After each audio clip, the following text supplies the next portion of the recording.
नमस्कार। मैं डॉक्टर रमानिवास शर्मा रमन अपने YouTube चैनल पर साइंस और टेक्नोलॉजी का कॉम्पिटिटिव सेशन लेकर के बच्चों आपके सामने बायोलॉजी का आज का ये दूसरा सेशन। विषय है ह्यूमन डिजीज पार्ट 2। कल हमने इस पर डिस्कस किया है पार्ट 1 में। 2 रोगों को विस्तार से बताया है थ्योरेटिकल डिस्कशन में, और आज भी 2 रोगों का थ्योरेटिकल डिस्कशन करते हुए रोज की तरह 5 सवाल, 5 सवालों का डिस्कशन आज के सेशन में करेंगे। चैनल को सब्सक्राइब करना, चैनल को लाइक करना, चैनल को शेयर करना, ये आपकी जिम्मेदारी है। आने वाली जो कॉम्पिटिटिव एग्जाम्स है वो अब नज़दीक है। प्रोफेशनल एग्जामिनेशन बोर्ड में पटवारी की है, वन रक्षक की है, जेल प्रहरी की है, सारी परीक्षाओं में अब साइंस और टेक्नोलॉजी महत्वपूर्ण सब्जेक्ट के रूप में शामिल हो चुका है। इसलिए साइंस और टेक्नोलॉजी के सब्जेक्ट को अब पढ़ना अत्यंत आवश्यक हो चुका है।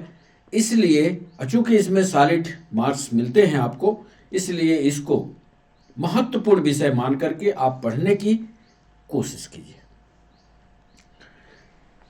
जैसा कि हमने कहा कल के सेशन में कि कॉमन मनुष्य में होने वाले रोग बैक्टीरिया के द्वारा होते हैं, वायरस के द्वारा होते हैं, फंगस के द्वारा होते हैं, प्रोटोजोआ के द्वारा होते हैं और कुछ कृमियों के द्वारा होते हैं। चूंकि आज पार्ट 2 है, इसके पहले वाले सेशन में हमने 2 बैक्टीरियल डिजीज को थ्योरेटिकल समझाया था। एक थी डिसेंट्री और दूसरा था प्लेग। बच्चों, आज बारी है डिप्थीरिया और कॉलरा की।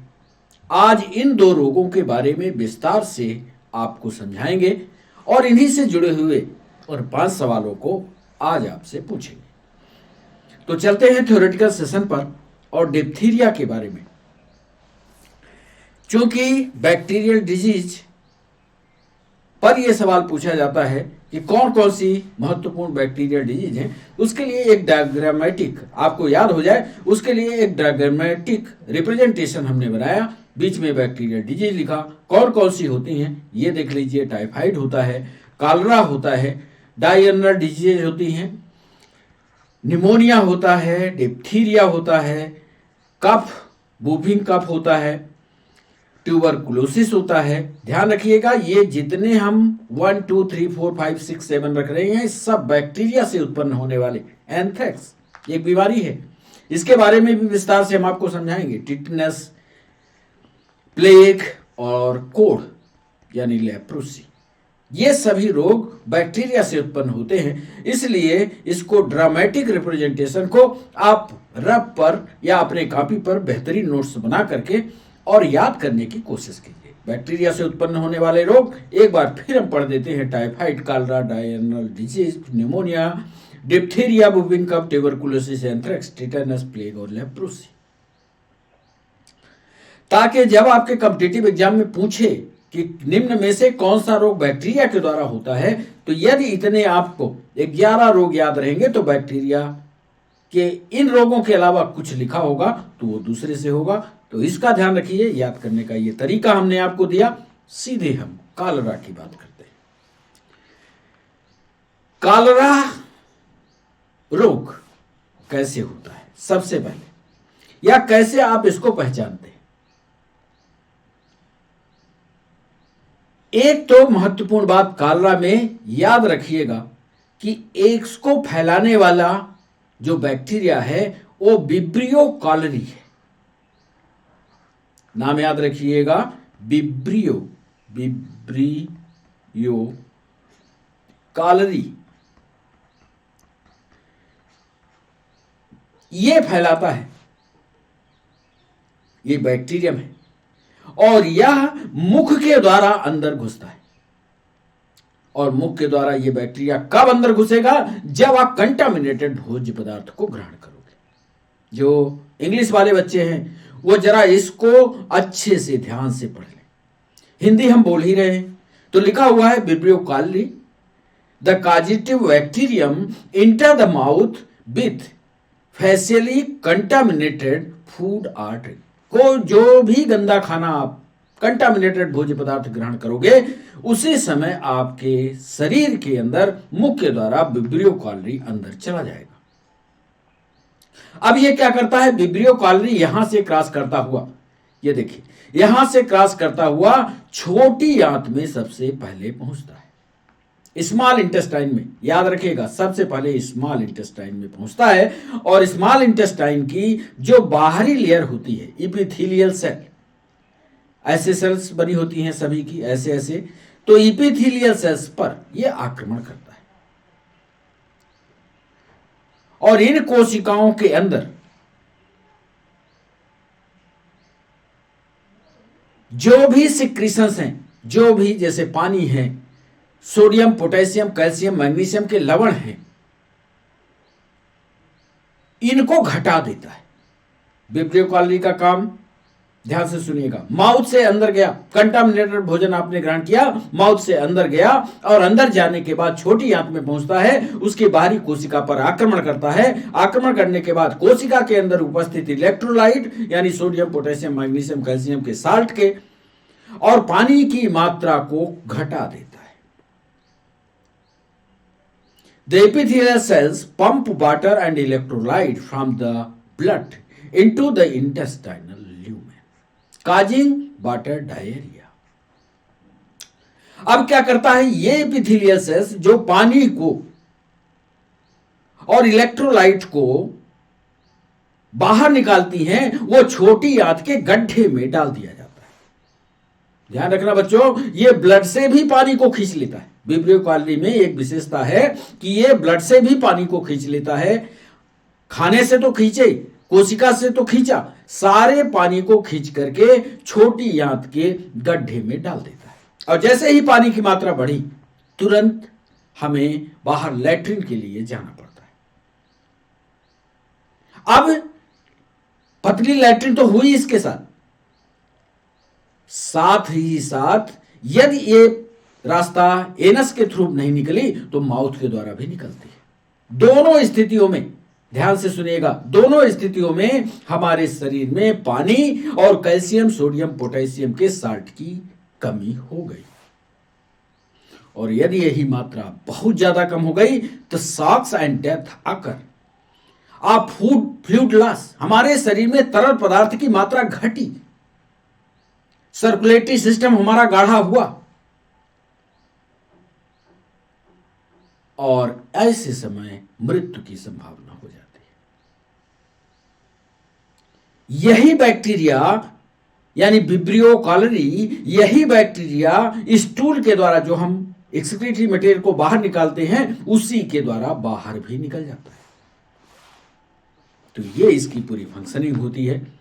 कैसे ये इंटर करता है तो ये देखते जाइए, माउथ से ये सीधा गतिमान हो जाता है, बीच में कहीं कोई रिएक्शन नहीं करता। कहां पहुंचा है, छोटी आंत में पहुंचा। अब छोटी आंत में पहुंचने के बाद ये तीसरे पॉइंट में यहां पहुंचता है, देख रहे हैं। पहले छोटी आंत की कोशिकाओं का पानी निकाल करके और खड़ा कर देता है, कहां, उसके गड्ढे में, छोटी आंत के गड्ढे में, जो एक्सक्रीटरी मटेरियल के द्वारा बाहर जाती। फिर चौथे पॉइंट में ये देखिए निकाल दिया। और पांचवें पॉइंट में क्या किया, यदि मान लीजिए इसका रास्ता ऊपर की तरफ बना, मान लीजिए ये लैट्रिन के थ्रू नहीं निकल पाया, ऊपर के रास्ते में जाता है स्टमक वाले हिस्से में, स्टमक वाले पार्ट में, वहां के ब्लड की सेल से भी पानी खींच लेता है, सर्कुलेटरी सिस्टम से पानी खींच लेता है और अल्टीमेटली खून गाढ़ा कर देता है। हमारे कार्डियक अरेस्ट की संभावना हो जाती है, मृत्यु तक हो जाती है। कुल मिलाकर के ये कर रहा है।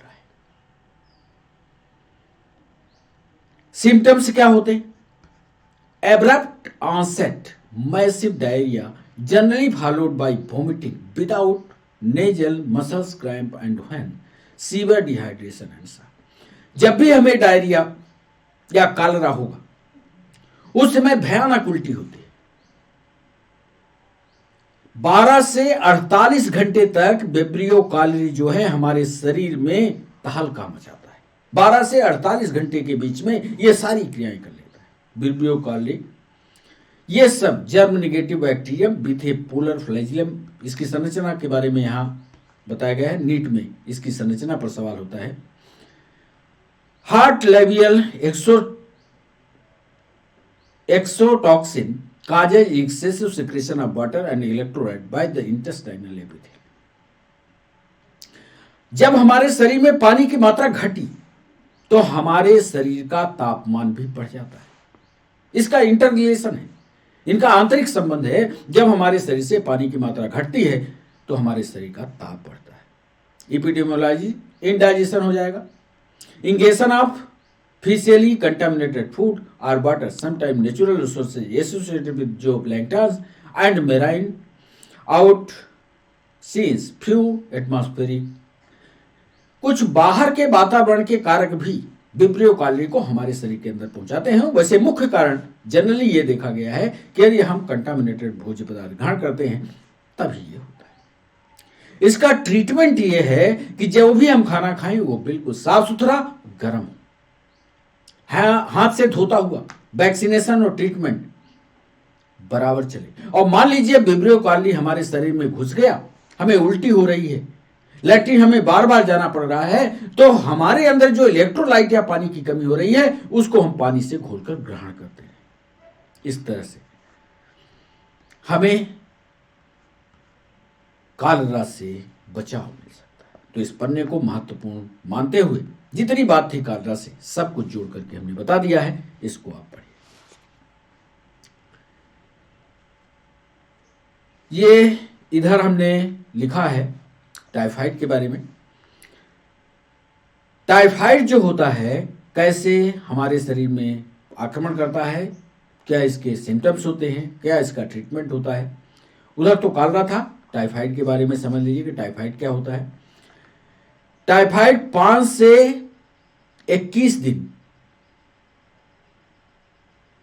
इसका इंक्यूबेशन पीरियड होता है। यह भी ऑब्जेक्टिव में पूछा गया, याद करिएगा, 5 से 21 दिन, इसी बीच में यह प्रकट करता है।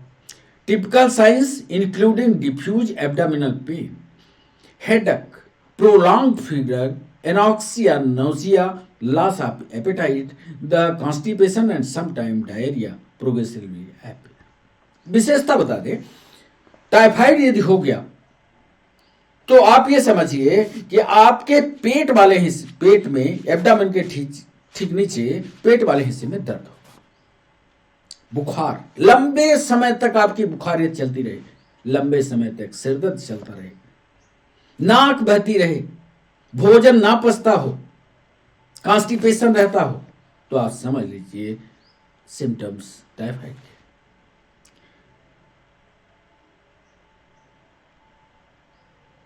दिन के समय एक और विशेषता है जिसको टाइफाइड होता है, दिन के समय नींद का आना, उबासी आना, और रात के समय नींद ना आना, यह भी टाइफाइड का लक्षण। Possible complications include gastrointestinal haemorrhage, perforation, heart failure and encephalitis.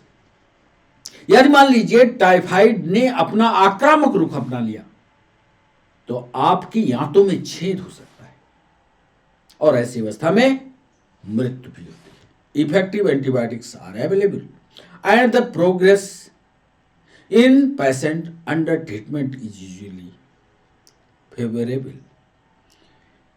सबसे बड़ी इसकी दवाई यह है टाइफाइड फीवर की कि इसमें एंटीबायोटिक के हाई डोज दिए जाए। जो भी एंटीबायोटिक आते हों, कोई भी एंटीबायोटिक चलेगा, यदि एंटीबायोटिक के हाई डोज दे दिए जाए तो टाइफाइड को खत्म किया जा सकता है।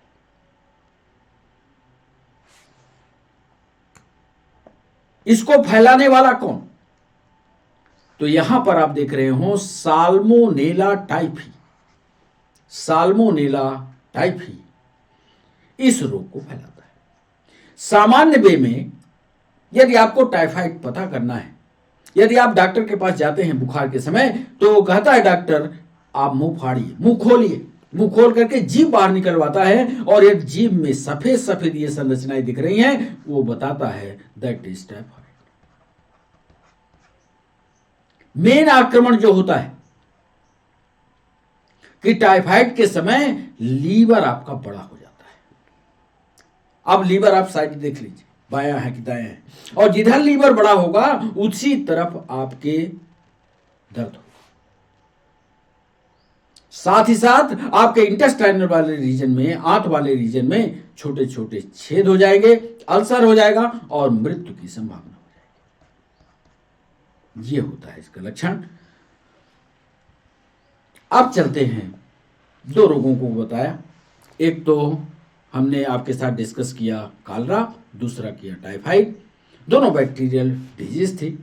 अब जब अगला सेशन लाएंगे तो फिर दो रोग लेंगे। इस तरह से सारे रोगों का डिस्कशन आपके साथ करते चलेंगे ताकि आपको याद हो जाए। साल्मोनेला टाइफी टाइफाइड के लिए है। आइए, पहला सवाल आपके स्क्रीन पर ये रहा। निम्न में से किसकी कमी के कारण, निम्न में से किसकी कमी के कारण, एक रोग आपने सुना होगा, उसको हम लिख रहे हैं क्वार्सिओकर, क्वार्सिओकर,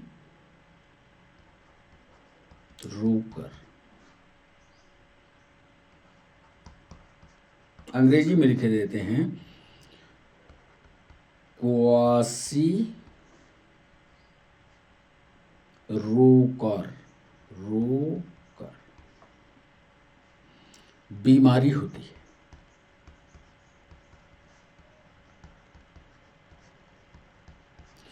ए ऑप्शन है इसका विटामिन, बी ऑप्शन है इसका हार्मोन, सी ऑप्शन है इसका ब्लड,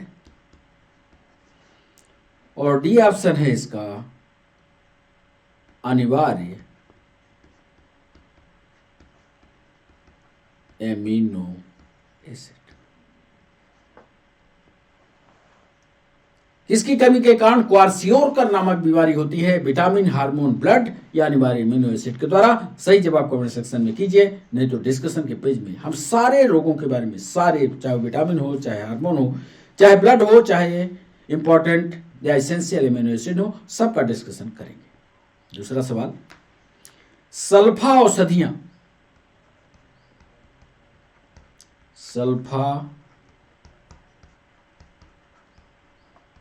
औषधियां निम्न में से किसके, निम्न में से किसके व्युत्पन्न है, किसके डेरिवेटिव हैं? सल्फा मेडिसिन्स किसकी डेरिवेटिव्स हैं, किसके व्युत्पन्न हैं, यह आपको बताना है। ए ऑप्शन दे रहे हैं कैटेकॉल, कैटेकॉल के डेरिवेटिव हैं। बी ऑप्शन दे रहे हैं ल्यूमिनल,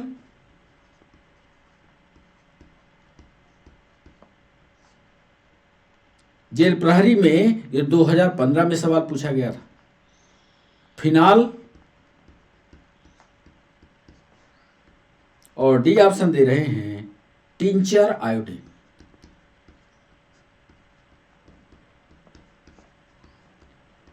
सही जवाब कमेंट सेक्शन में कीजिए, नहीं तो हम चारों बिंदुओं का डिस्कशन इस पेज में शामिल करेंगे। तीसरा सवाल, निम्न में से कौन सी, निम्न में से कौन सी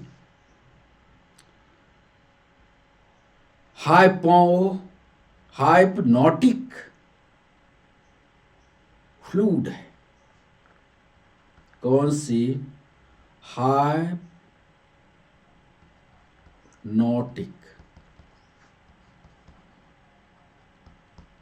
फ्लूइड, या इसी को हिंदी में क्या कहेंगे, सम्मोहक द्रव, सम्मोहक द्रव।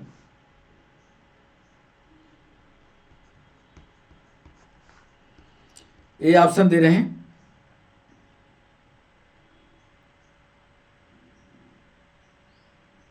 निम्न में से कौन से हाइपोटोनिक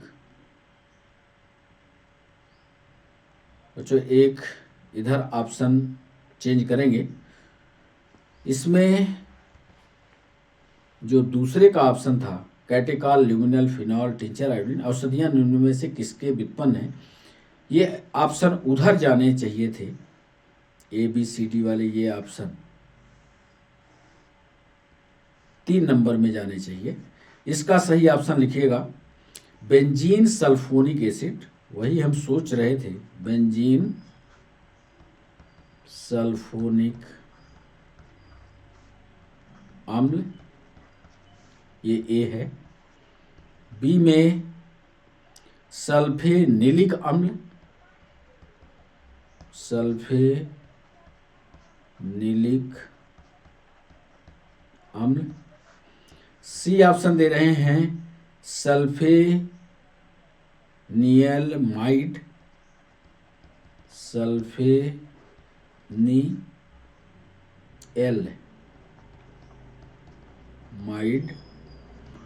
और डी ऑप्शन दे रहे हैं एमिनो बेंजोइक अम्ल, एमिनो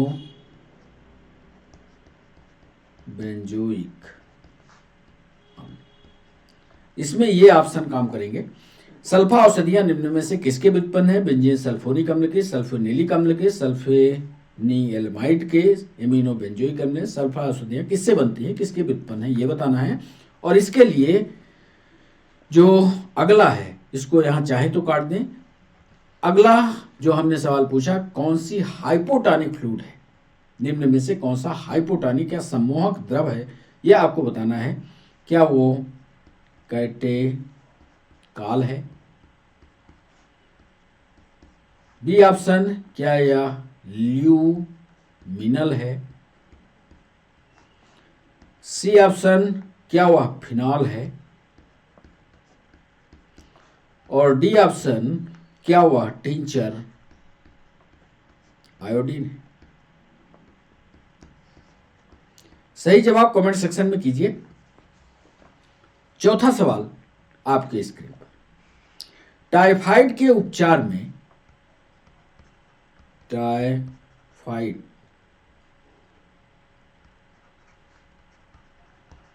के उपचार में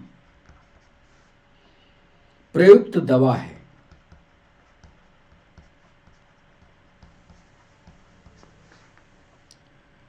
ए ऑप्शन क्लोरोमाइसिटिन, क्लोरोमाइसिटिन।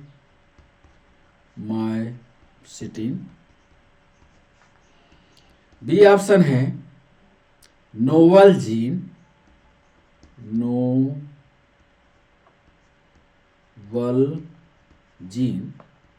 ये दवाइयाँ पुरानी हैं, अब तो शायद मार्केट में इनके नाम बदल जा चुके हैं। Paracetamol, paracetamol.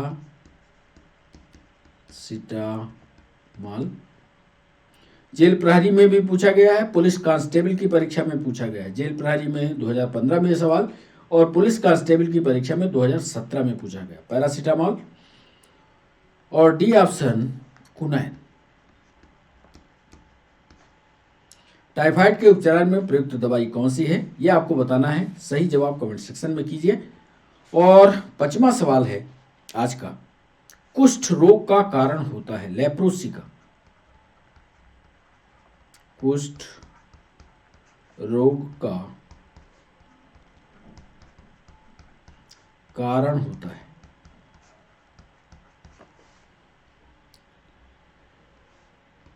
ए ऑप्शन क्या वायरस है, बी ऑप्शन क्या बैक्टीरिया है, सी ऑप्शन क्या माइक्रोप्लाज्म है,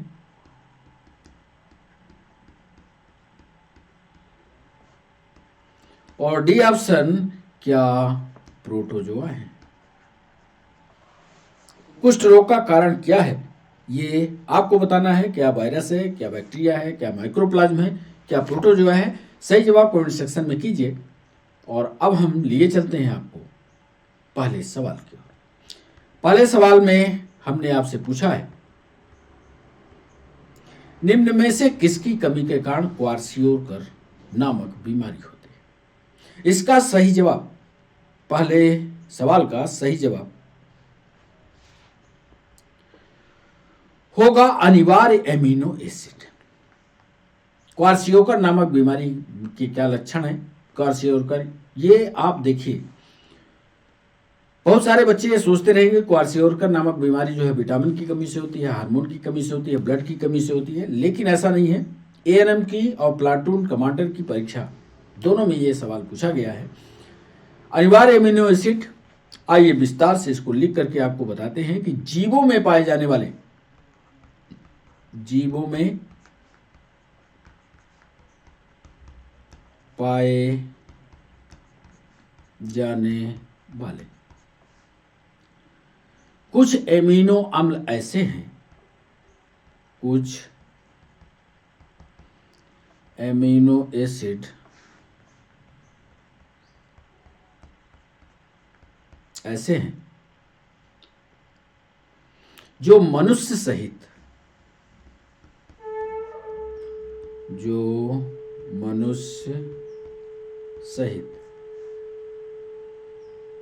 कई स्तनियों की, कई मैमल्स की सेल्स द्वारा निर्मित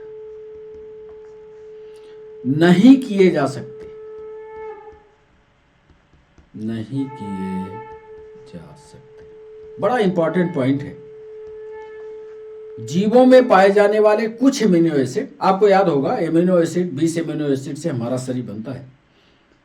इसमें से कुछ एमिनो एसिड ऐसे हैं, चाहे मैमल हो कोई भी और चाहे ह्यूमन हो, मैमल्स की ये कोशिकाएं नहीं निर्मित कर सकती, और जो निर्मित नहीं करती वही एमिनो एसिड जो है आवश्यक एमिनो एसिड कहलाते हैं।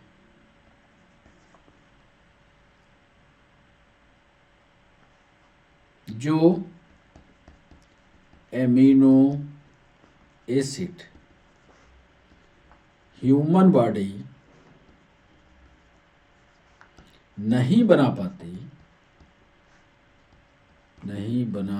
पाती, उसी को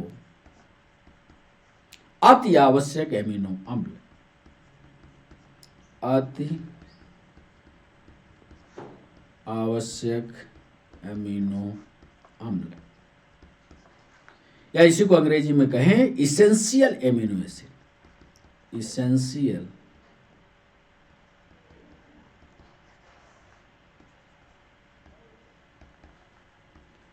एमिनो एसिड कहा जाता है। याद रख लीजिए, एमिनो एसिड कुछ ऐसे हैं जो शरीर बनाता है, कुछ ऐसे हैं जिसको शरीर नहीं बनाता फिर भी वो शरीर के लिए आवश्यक है, और जो शरीर नहीं बनाता वही कहलाते हैं इसेंशियल एमिनो एसिड। यदि इसेंशियल एमिनो एसिड की कमी हो जाए, ध्यान से तीसरा पॉइंट पढ़िएगा, यदि इसेंशियल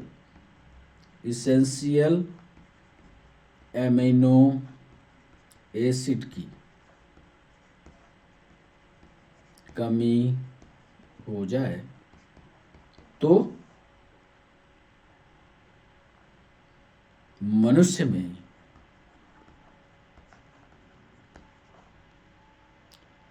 क्वारसियोकर नामक बीमारी, क्वारसियोकर नामक बीमारी हो जाती है। बड़ा इंपॉर्टेंट सवाल है। थोड़ा सा नीट में जब सवाल ये पूछा गया तो उसमें लिखा था उत्तर में अमीनो अम्ल, अति आवश्यक एमिनो। अब चूंकि बच्चा पढ़ के गया था एमिनो अम्ल की कमी से क्वारसियोकर रोग होता है, उस समय जब उसको उत्तर मिला तो वो उत्तर ये नहीं दे पाया कि एमिनो अम्ल की अति आवश्यक एमिनो। तो ध्यान रखना, जिनको शरीर नहीं बना पाता वो अति आवश्यक कहलाते हैं, और वही अति आवश्यक की जब घटती होती है या कमी हो जाती है तब क्वारसियोकर। आइए दूसरे सवाल, सल्फा औषधियां किसकी व्युत्पन्न है? सल्फा औषधियों में क्या मुख्य रूप से पाया जाता है? इसका यदि सही जवाब आप तलाशोगे तो सल्फेनियमाइड। मान लें सल्फर और एमाइड। एमाइड सल्फर का मतलब सल्फर से है, एमाइड का मतलब नाइट्रोजन से है। आइए इसका डिस्कशन आपको समझा दें। सल्फा औषधियों के में सल्फा औषधियों में मुख्य रूप से सल्फर व नाइट्रोजन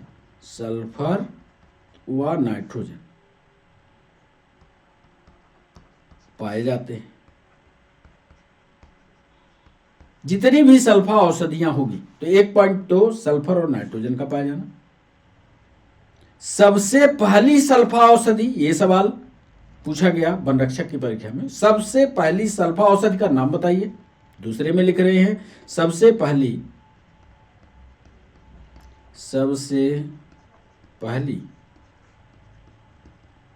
सल्फा औषधि सल्फानिलमाइड है। सल्फानिलमाइड है,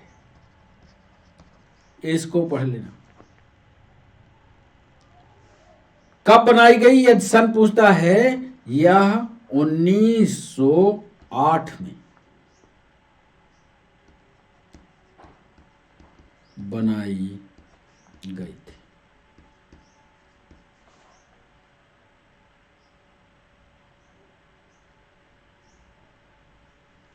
तीसरा पॉइंट, सल्फा औषधियां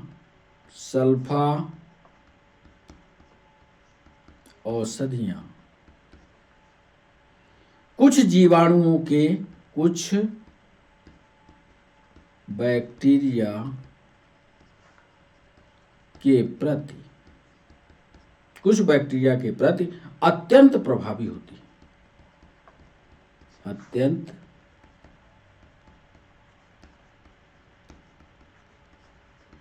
प्रभावी होती है। कुछ ऐसी दवाइयां हैं सल्फा, जिसमें सल्फर और नाइट्रोजन है, कि वो बैक्टीरिया का नामो निशान मिटा देती है। एक सवाल में यह पूछा गया कि क्या सल्फा औषधियों का इस्तेमाल पशुओं में भी होता है? चौथे पॉइंट पर लिखिएगा, कुछ सल्फा औषधियों का इस्तेमाल पशुओं के लिए भी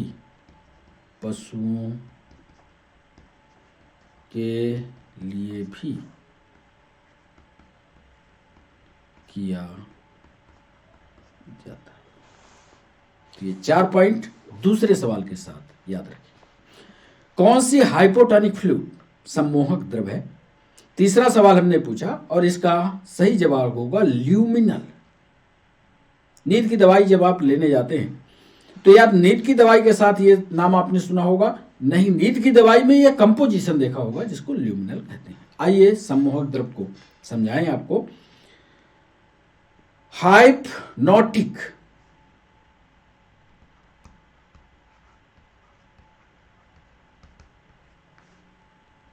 द्रव को निद्राजनक भी कहा जाता है। निद्राजनक भी। इसका दूसरा नाम नींद लाने वाला भी है। एक चीज,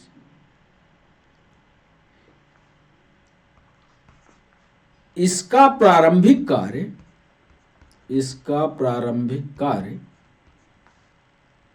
नींद लाना या निद्रावस्था की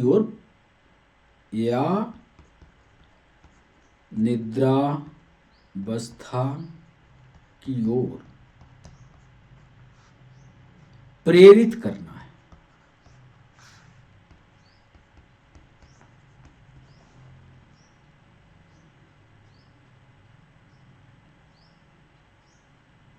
इसका उपयोग कहां कहां होगा, ये भी लिख लेते हैं। हाइप्नोटिक फ्लूइड का इस्तेमाल कहां कहां होता है? अनिद्रा के उपचार में, जिसको नींद ना आती हो, अनिद्रा के उपचार में इसका उपयोग, तथा अनिद्रा के उपचार में तथा शल्य चिकित्सा या ऑपरेशन के समय, शल्य चिकित्सा के समय बेहोशी लाने के लिए होता है, निश्चेतक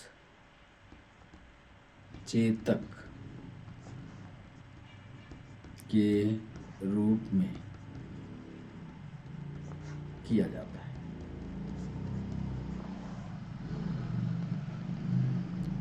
और अंतिम में यह पॉइंट लिख लीजिएगा कौन सा हाइपोनोटिक फ्लूइड है, तो लिखिएगा ल्यूमिनल। ल्यूमिनल एक हाइप्नोटिक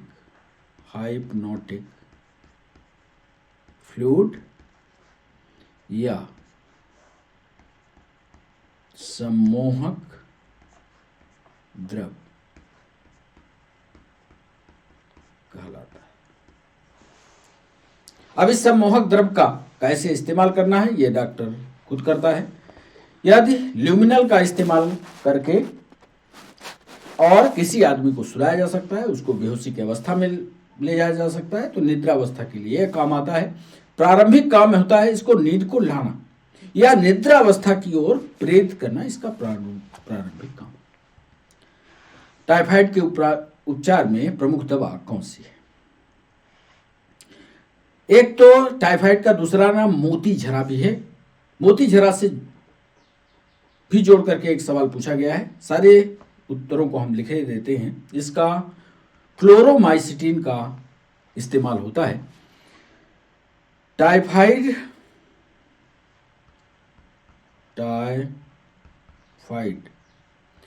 या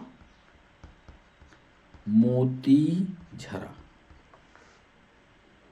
गर्मी में फैलने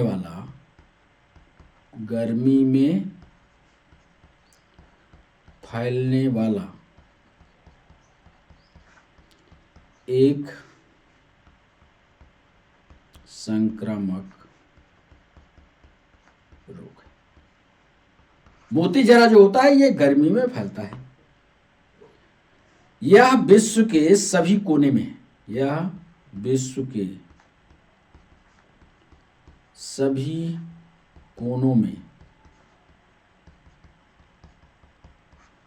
मतलब संसार में ये हर जगह होगा टाइफाइड, ये पक्का मान लीजिए। होता कैसे है? यह रोग पॉल्यूटेड वाटर, प्रदूषित जल, गंदा पानी पी लिया आपने, प्रदूषित जल, भोजन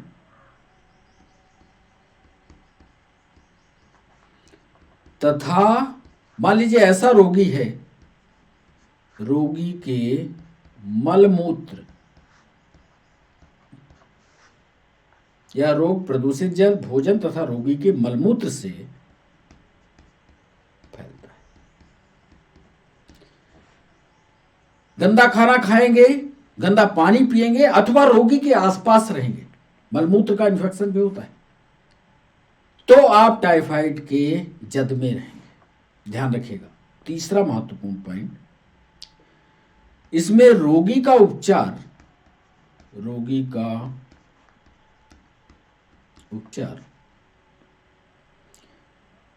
क्लोरोमाइसिटिन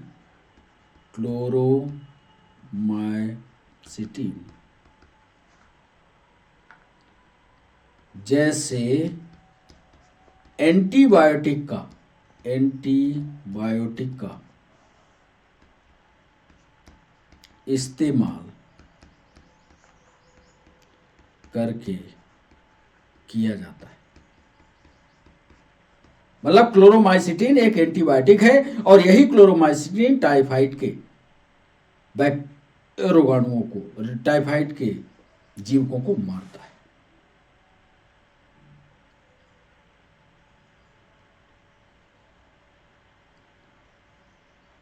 तो ये 3 पॉइंट चौथे सवाल पर याद रखिएगा। 5वां सवाल है कुष्ठ रोग का कारण क्या है।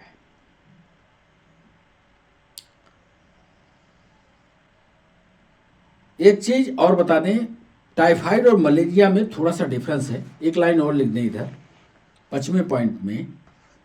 टाइफाइड का इलाज तो क्लोरोमाइसिटिन जैसे एंटीबायोटिक का इस्तेमाल करके किया जाता है, जबकि मलेरिया के उपचार, मलेरिया का उपचार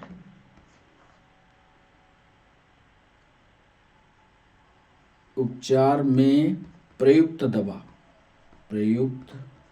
दवा कुनैन है, जिस पर कल हम लोगों ने काफी डिस्कशन किया है। कुनैन है, क्लोरोक्वीन है। अब ये देखिए क्लोरोमाइसिटिन नहीं है, क्लोरोक्वीन है।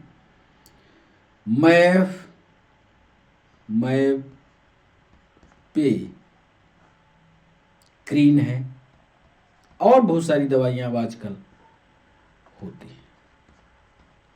ये एंटीबायोटिक की तरह इस्तेमाल करता है, लेकिन एंटीबायोटिक टाइफाइड में क्लोरोमाइसिटिन का ही इस्तेमाल किया जाता है, जबकि मलेरिया के उपचार में कुनैन, क्लोरोक्वीन और पैक्रीन का इस्तेमाल होता है। कुष्ठ रोग का कारण क्या होता है, यह सवाल हमने पूछा और इसका सही जवाब था कुष्ठ रोग। लेप्रोसी उधर लिखा हुआ है, यानी वो बैक्टीरिया के द्वारा होता है। इसके बारे में थोड़ा सा विस्तार से बताएं आपको। कुष्ठ एक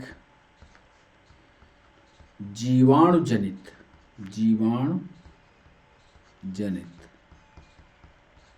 रोग है, यानी बैक्टीरियल फॉर्म है, बैक्टीरिया से ही होगा। दूसरी बात,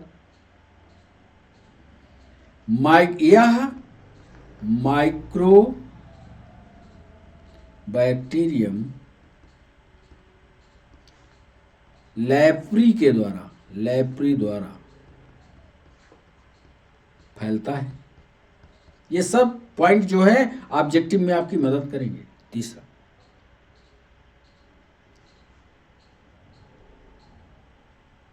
कुष्ठ, ये इंपॉर्टेंट है तीसरा पॉइंट, कुष्ठ रोग से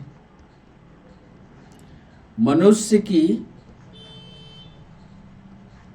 स्किन यानी त्वचा, और सबसे जरूरी ये जो नीट में पूछा गया कि कुष्ठ रोग तो सामने दिख जाता है कि उसकी चमड़ी सफेद हो गई और हम ये मान लेते हैं कि उसकी त्वचा प्रभावित हो गई।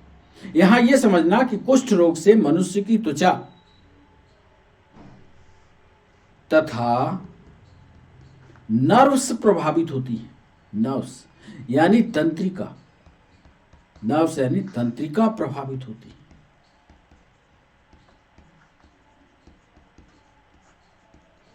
यानी यदि सिंपल वे में देखा जाए तो सिर्फ स्किन नहीं प्रभावित हो रही है, उसके ब्रेन का हिस्सा भी, नर्वस सिस्टम भी प्रभावित होता है यदि कुष्ठ रोग होता है।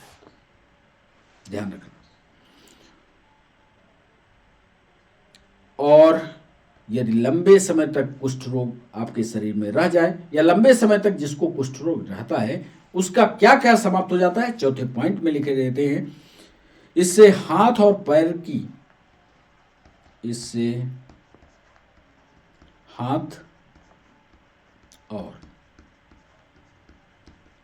की उंगलियों के ऊतक यानी टिश्यू, हाथ और पैर की उंगलियों के ऊतक धीरे धीरे नष्ट हो जाते हैं।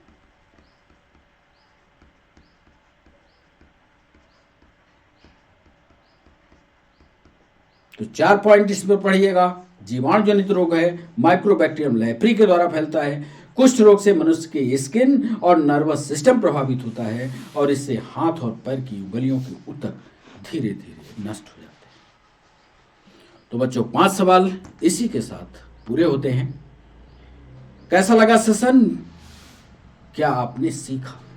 कितने सवालों को आपने सही किया, पूरा लेखा जोखा बताइएगा। आप हमारे साथ जुड़े, इसके लिए आप सभी का बहुत बहुत शुक्रिया। कल फिर मिलते हैं इसके तीसरे पार्ट के साथ।